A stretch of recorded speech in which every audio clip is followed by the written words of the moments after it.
Ember គឺជាស្ត្រីភ្លើងរីឯ Wei វិញគឺជាបរិសុទ្ធធាតុទឹកអ្នកគ្នាពួកគេទាំងពីរអ្នកជួបគ្នាហើយក៏មានស្នេហាប៉ុន្តែអ្នកគ្នាដឹងហើយទឹកនិងភ្លើងគឺអាចនៅជាមួយគ្នាបានទេទាំងការថើបទាំងការអោបភាពស្និទ្ធស្នាលផ្សេងៗគឺអត់អាចកាត់ឡើងទេរវាងទឹកនិងភ្លើងណាដោយសារអីគឺទឹកអាចពន្លត់នៃភ្លើងបានហើយម្យ៉ាងវិញទៀតទឹកក៏អាចពុះដោយភ្លើងដែរមានថាពីរហ្នឹងគឺបង្ក្រាបគ្នាទៅវិញទៅមកបើសិនជាភ្លើងខ្លាំងជាងគឺធ្វើឲ្យទឹកនឹងពុះ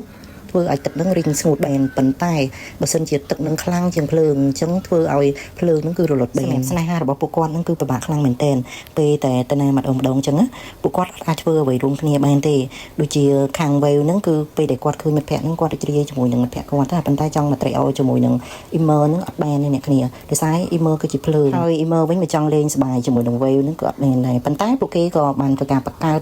នៃលក្ខណៈហ្នឹងថាបូលុំអ្នកគ្នាបូលុំដែលភ្លើងកាន់តែខ្លាំងទៅគឺអាចឆោកកាន់តែខ្ពស់អញ្ចឹង Emmer ក៏ហៅ Wave ហ្នឹងឡើង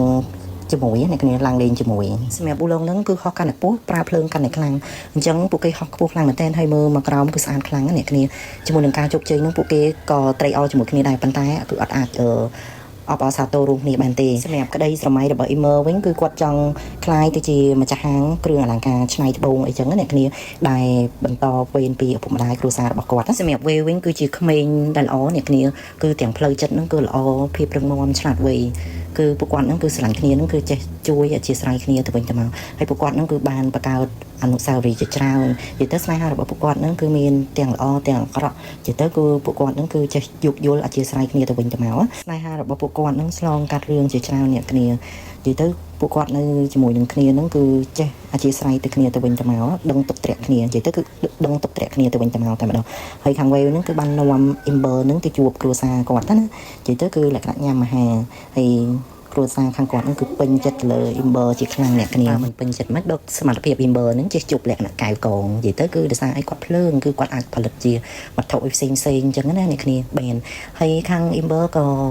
នាំ Wave ហ្នឹងទៅជួបខាងគ្រួសារគាត់ដែរនិយាយទៅបង្ហាញពីសមត្ថភាពដូចគ្នាអញ្ចឹងគាត់សមត្ថភាពគឺប្លែកនេះខ្ញុំមិនដឹងថាគាត់ញ៉ាំអីដែរអ្នកគ្នាញ៉ាំចូលហើយប៉ុន្តែពេលដែលលេបចូលទៅធម្មតាតែលេបភ្លើងចូលទៅអ្នកគ្នាគាត់ជាក្តៅខលខាយអាលីអីអ្នកគ្នាគាត់ក៏ផ្លុំចេញមកគឺអត់មានបញ្ហាទេចេញជាលក្ខណៈដូចពុកតែម្ដងអញ្ចឹងពួកគាត់នឹងឆ្លងកាត់